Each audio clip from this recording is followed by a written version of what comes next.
Continuando con el desarrollo de la unidad 2, Derecho de la Prehistoria y Época Antigua,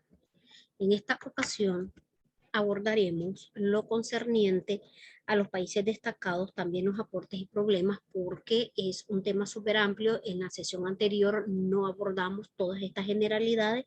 por esto es importante hacer referencia a que la historia del derecho, partiendo de la base de que el derecho, como todo lo relacionado con el hombre, está afectado por el paso del tiempo. Efectivamente, su evolución puede ser objeto de estudio y es aquí donde nos encontramos con la historia del derecho, la que se detiene a analizar el pasado jurídico, entendiendo por tal no el estudio estático o aislado de algún código antiguo o de una determinada institución ya muerta, materias que caen dentro de la arqueología jurídica, sino del estudio dinámico de la idea del derecho y de sus realizaciones. Es decir, estudiaremos el estudio en su desarrollo histórico y no simplemente como un régimen jurídico del pasado. Llegar a esta conclusión tomó tiempo, ya que no siempre se ha tenido conciencia de la historicidad del derecho. Será gracias a la Escuela Histórica Alemana de Savigny, como ya lo referíamos en sesiones anteriores, que el derecho será concebido como una creación histórica del hombre, una emanación de su fuerza creativa, exponente, al igual que otras manifestaciones de su cultura o lengua, del espíritu popular propiamente dicho, lo que permite, en conclusión, que el derecho comience a ser estudiado como proceso histórico que se realiza en una sociedad y época concreta. En un principio, la Escuela Histórica del Derecho Alemán fue una escuela de juristas, pero desde mediados del siglo XIX sus miembros se fueron acercando a la historia y paulatinamente la historia del derecho tiende a perder su configuración de ciencia jurídica para pasar a ser considerada una rama de la historia general. Para ello hablemos entonces del derecho inglés. Se entiende entonces el desarrollo del derecho como parte de la historia de la humanidad y como tal forma parte de la experiencia y de las necesidades sentidas en cada época. En este sentido son clarificadoras las palabras de un historiador del derecho inglés de fines del siglo XIX, Oliver Wendell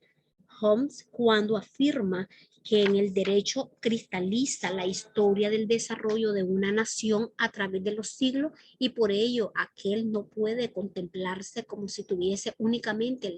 los axiomas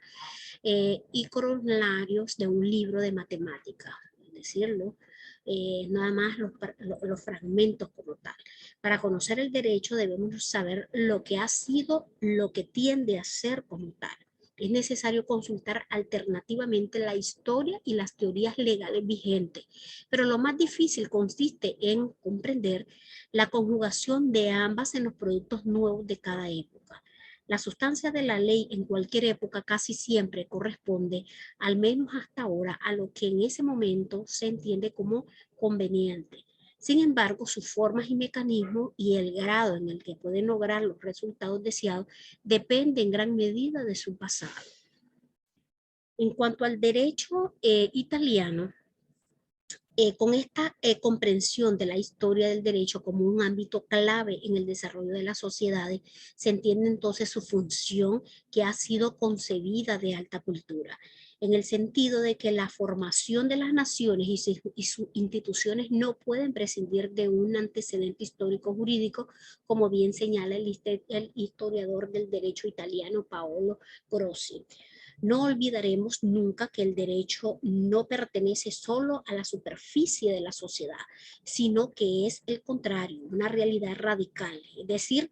conectada a las raíces profundas de aquellas. No olvidaremos nunca que antes de que una orden, el derecho es una mentalidad, es decir, expresa una costumbre y la ordena, expresa los valores de una civilización al ordenarla, la salva.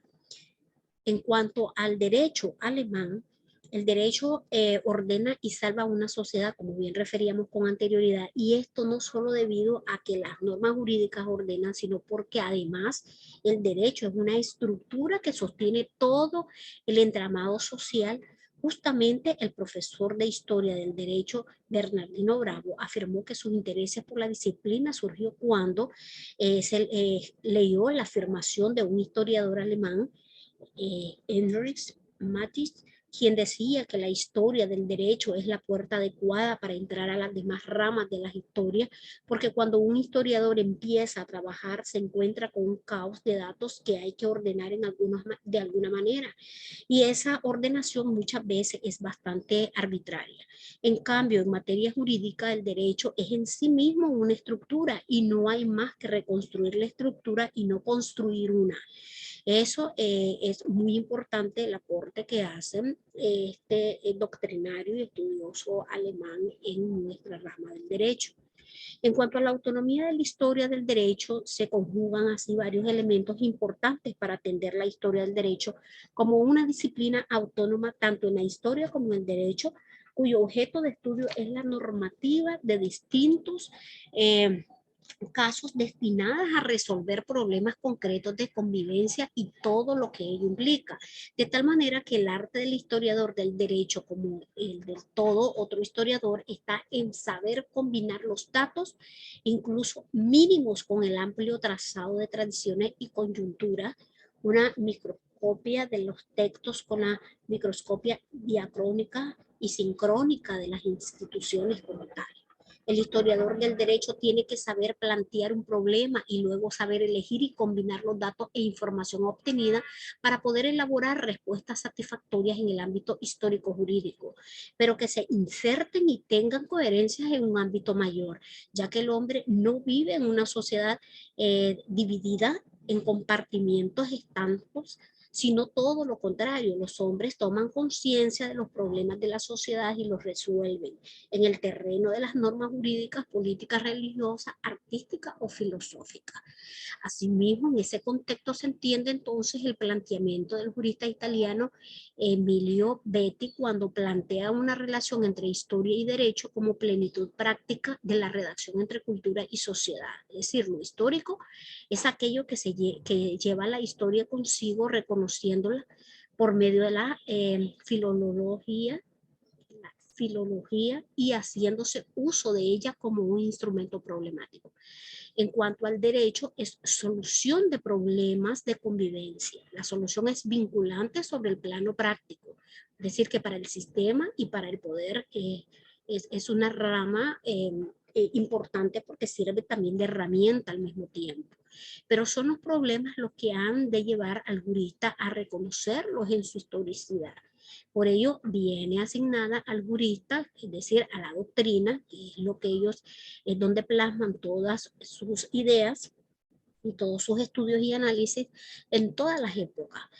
Una función política, una tarea, una misión social, en definitiva, una actividad de crítica de la sociedad misma. En cuanto al objeto de la historia del derecho, más allá de estas reflexiones que nos permiten entender el sentido de la historia del derecho, podemos plantear en concreto su objeto, que sirve para definir su quehacer, el que sería el estudio del derecho del pasado, de su evolución y de su devenir histórico, que incluye el estudio de la historia de la legislación y del pensamiento jurídico, el análisis del derecho consuetudinario y de la labor jurisprudencial, dejando a un lado tanto el estudio del ordenamiento jurídico vigente como las parcelas propias de la filosofía del derecho, y su producto será una historia del derecho centrada en destacar la correspondencia del derecho con la política, la cultura, la geografía, la economía o la realidad social de otras épocas. Patente el carácter mutable del derecho y otorgando pues, al investigador y al estudiante una visión de la realidad jurídica más completa y crítica desde una perspectiva histórica. Teniendo así claro el sentido y objeto de la historia del derecho, resulta interesante hacer algunos alcances o aportes en ciertos conceptos que se vinculan tanto con la historia como con el derecho y que permite profundizar en el ejercicio teórico del tema en cuestión. Entonces, hablando de la historia en el derecho y tiempo, como ya lo señala como lo hemos señalado con anterioridad como parte de la historia, que se escribe para evitar que con el tiempo los hechos humanos queden en el olvido, se quiere rescatar los hechos de determinados momentos, de manera que el factor tiempo es clave para la comprensión de los fenómenos históricos y también para la explicación metodológica a seguir. Es decir, tenemos que tener clara la cronología en que se insertan los hechos, pero además es útil construir periódicamente o poder decir a través de codificaciones, que es una combinación para poder ayudar a la comprensión del tema que se vaya estudiando y teniendo también claro los cuestionables que han hecho los doctrinarios y los estudiosos en sus escritos, que puedan ser estas divisiones, digamos, temporales, pero que a la vez las prácticas que resultan sirven para poder establecer hechos más remotos, como también la historia del tiempo presente. Entonces, justamente la historia del derecho, al ser una disciplina histórica, ha utilizado el método histórico, según el cual la materia se divide en grandes periodos históricos y dentro de cada periodo se estudia el conjunto de las instituciones jurídicas. Este método permite apreciar mejor la evolución de los sistemas jurídicos, ayudando así a su cabal comprensión. Pero por un asunto de utilidad práctica y método, o sea, utilizando métodos variantes e ideas variantes, la historia del derecho no se, digamos, amolda a los periodos de la historia general, sino que ésta se divide conforme a las épocas o etapas de su propio desarrollo, teniendo claro que los límites entre un periodo y otro nunca son rígidos. Además, dependerá de la historia y del derecho de cada país los periodos a tratar y por lo tanto su delimitación y interconexiones con las historias de otros países. Entonces es importante siempre irlas relacionando, lo hemos hecho como parte de los apuntes y las anotaciones históricas a la cual hemos tenido conocimiento como en esta época actual. Entonces, en cuanto a la historia del derecho y espacio, la historia del derecho no solo se inserta en el tiempo, sino que también es en el espacio, porque ese espacio debe de ser determinado. Así vemos que en la periodificación temporal, que se incluye también el aspecto geográfico, y la determinación del ámbito espacial de la disciplina tiene singular importancia a la hora de llevar a cabo un análisis científico de la misma, ya que permitirá reconstruir el derecho y las instituciones históricas de cada nación. Por otra parte, el derecho creado para ordenar la vida social del hombre tiene un ámbito espacial correspondiente al grado de desarrollo histórico de la sociedad, a los círculos familiares o tribales de los estadios primitivos. Se han ido superponiendo los territorios de base nacional y aún supranacional de los tiempos posteriores, ofreciendo una visión compleja de la ordenación jurídica vinculada en diferentes estratos o niveles. En cuanto al derecho primitivo, que también ya lo hemos hablado en sesiones anteriores, todo lo que atrás se ha dicho nos ha servido, pues, de cierta manera, para confirmar históricamente lo infundado del llamado Estado antesocial y, por supuesto, de la creación de la vida social por medio de la suscripción de un pacto. Hemos embosado atrás y adelante,